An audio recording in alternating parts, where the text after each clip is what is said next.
Assalamualaikum warahmatullahi wabarakatuh. Alhamdulillahirabbil alamin wa ma arsalnaka illa rahmatan lil alamin. Asyhadu an la ilaha illallah wahdahu la syarika lah wa asyhadu anna Muhammadan abduhu wa rasuluhu amma ba'd. Puji dan syukur sudah sepantasnya dan selayaknya kita panjatkan kepada Allah Subhanahu wa taala. Alhamdulillah atas karunia-Nya kita semua selaku hamba-Nya pada kesempatan yang berbahagia ini masih diberi kepercayaan oleh Allah untuk menikmati indahnya alam dunia ini, sehingga kita mampu mensyukuri nikmat yang Allah berikan melalui amal ibadah yang kita laksanakan. Terutama pada malam ini kita sudah melaksanakan sholat isya secara berjamaah yang insya Allah akan dilanjutkan dengan sholat sunnah tarawih. Mudah-mudahan langkah kita menuju ke rumah Allah yang sangat mulia ini selamanya ada dalam ridho dan maghfirah Allah Subhanahu wa ta'ala.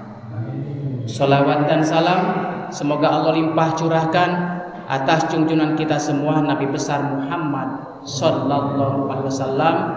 Tidak lupa kepada para keluarganya, para sahabat, para tabi'in tabi'atnya, dan tidak lupa kepada kita semua yang selalu mengikuti ajarannya sampai akhir zaman. Amin ya Allah ya rabbal alamin.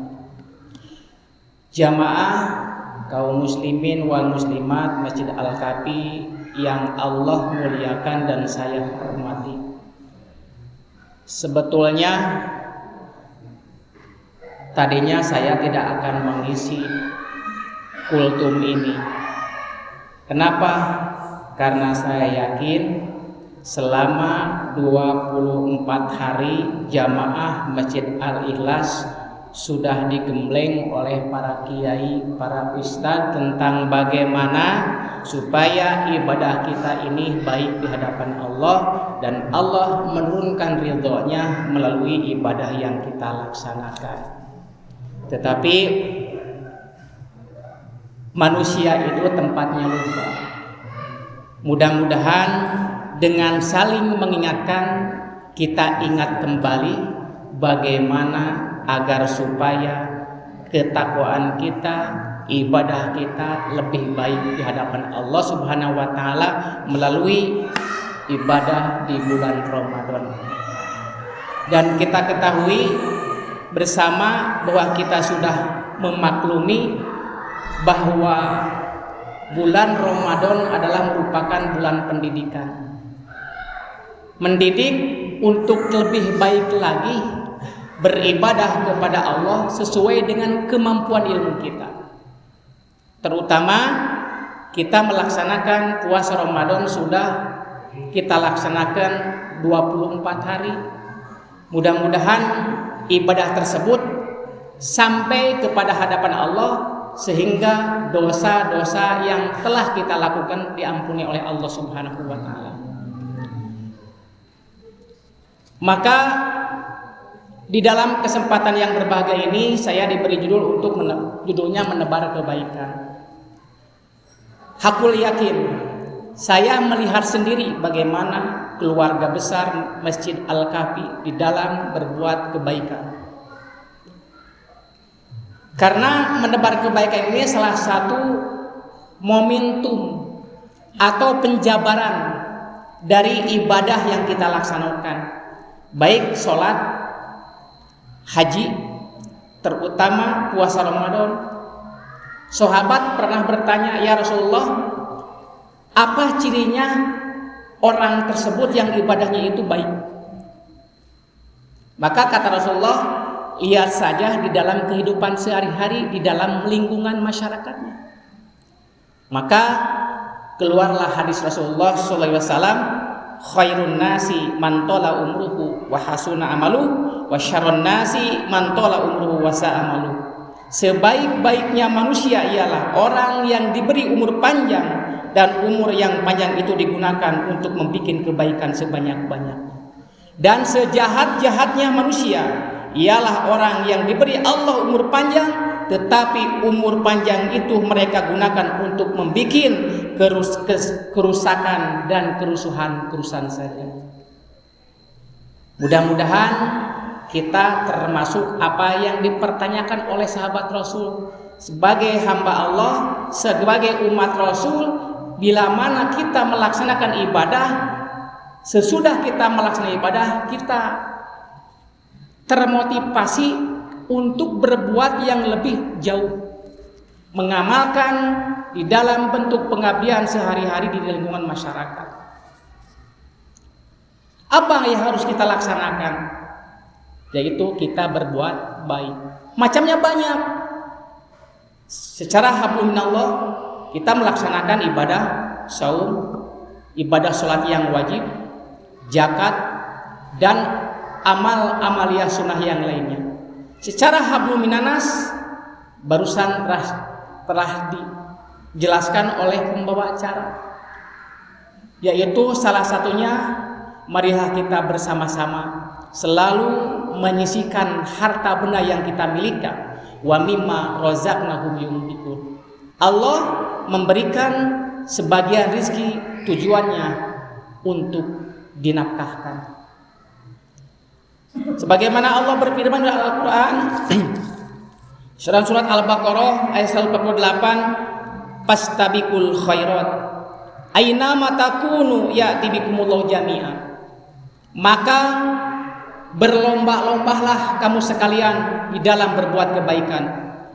Aina ma takunu, di mana saja kamu berada. Ya'ti bikumullahu jami'a, pasti Allah akan mengumpulkan kamu di hari kiamat. Dengan apa Allah mengumpulkan? Kalau orang sudah berbuat baik, menebar kebaikan, apa saja bentuknya? Allah berfirman di dalam Al-Quran, yaitu inna rahmatullahi qaribun minal muhsinin. Sesungguhnya rahmat Allah itu bersama orang-orang yang berbuat baik. Jadi rahmat Allah, Pak, Bu, bayangkan, kita tahu bahwa perjalanan menuju akhirat tidak gampang. Sulitnya minta ampun. Sebelum dunia ini dihancurkan oleh Allah Subhanahu wa taala, orang yang mati duluan ada yang namanya siksa kubur. Apabila orang tersebut ibadahnya baik, amaliyahnya baik, maka kata Rasulullah, kuburan itu seperti kita bagaikan pengantin baru. Enak, tidak terasa, menggiurkan, berbahagia dan menyenangkan.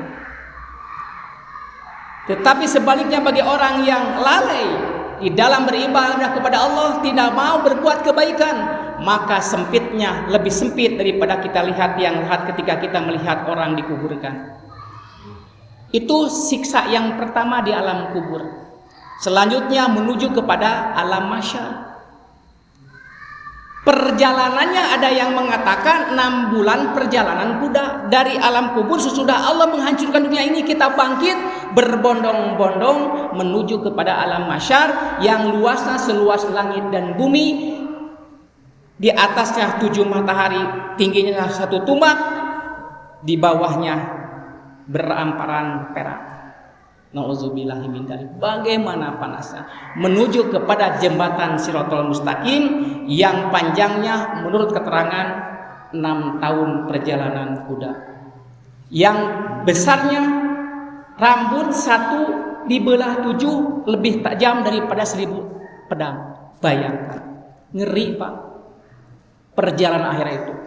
Maka dari itu mudah-mudahan kita bisa mampu mencapai 3 perkara tadi, yaitu 1 dengan ibadah yang kita laksanakan, yang kedua dengan amaliyah yang kita laksanakan, menebar kebaikan semampu yang kita laksanakan, karena Allah tidak memaksa sesuai kepada kemampuan kita sendiri. Dan mudah-mudahan kita mampu untuk melaksanakan hal tersebut, sehingga kelak bila kita menghadap Allah Subhanahu wa taala, mati namanya, kita mendapatkan tadi inna rahmatallahi qaribun minal muhsinin, yaitu rahmat Allah itu sangat dekat kepada orang-orang yang berbuat baik.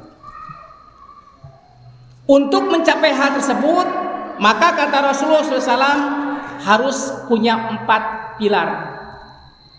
Apa itu? Yang pertama, selalu bertobat. Artinya selalu beristighfar, sholatnya tidak menyepelekan. Cek orang Sunda mah likum gajleng. Ya. Orang lain Allahumma antas salam wa minkas salam. Ada yang sholat, sesudah sholat Allahumma lantas jalan kabur. Itu ibadahnya orang munafik. Selalu bertobat, selalu mengakui kesalahan kita, bahwa kita ini adalah banyak dosa dan noda. Itu yang pertama. Yang kedua, muraqabah, selalu merasa diawasi oleh Allah Subhanahu wa taala. Jadi kalau kita merasa diawasi, dijamin 100% kita tidak akan bosan menggali ilmu, tidak akan asal-asalan beribadah kepada Allah Subhanahu wa taala. Yang ketiga, muhasabah, introspeksi diri. Kita ini tidak ada apa-apanya di hadapan Allah Subhanahu wa taala. Apa yang harus kita sombongkan?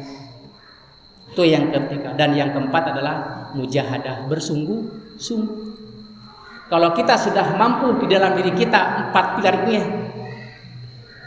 menjadi tameng buat kita, ada harapan ibadah yang kita laksanakan akan memancarkan sinar yang positif untuk lebih giat lagi beramal, menebar kebaikan di dunia, dan hasilnya akan kita petik kelak di hadapan Allah Subhanahu wa taala.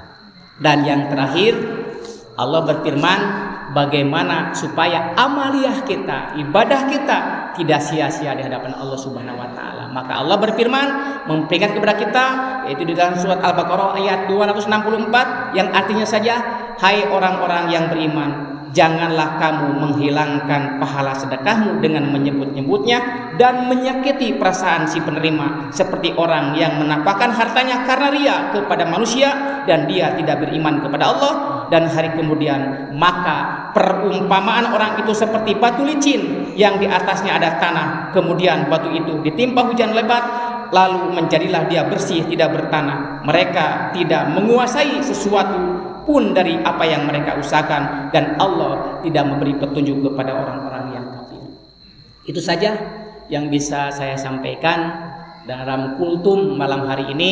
Mudah-mudahan apa yang saya paparkan bisa menjadi bahan renungan buat kita bersama agar lebih baik lagi beribadah kepada Allah Subhanahu wa taala, baik yang namanya hablum minallah dan hablum minas. Dan saya mengucapkan beribu-ribu terima kasih kepada DKM dan panitia, di mana saya selaku orang baru sudah diberi kepercayaan untuk tampil 3 kali di dalam bulan Ramadan ini untuk mengisi kultum. Mudah-mudahan apa yang saya sampaikan bisa bermanfaat bagi jamaah Masjid Al-Kafi. Dan apabila ada ucapan yang tidak senonoh dan tidak sopan atas apa yang ucapkan, mohon dibukakan pintu maaf yang sebesar-besarnya.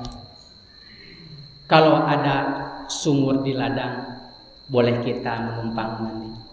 Kalau ada umur panjang, boleh kita berjumpa lagi di tempat dan waktu yang sama. Usikum wa nafsi bitaqwallah wa billahi taufiq wal hidayah. Assalamualaikum warahmatullahi wabarakatuh. Waalaikumsalam.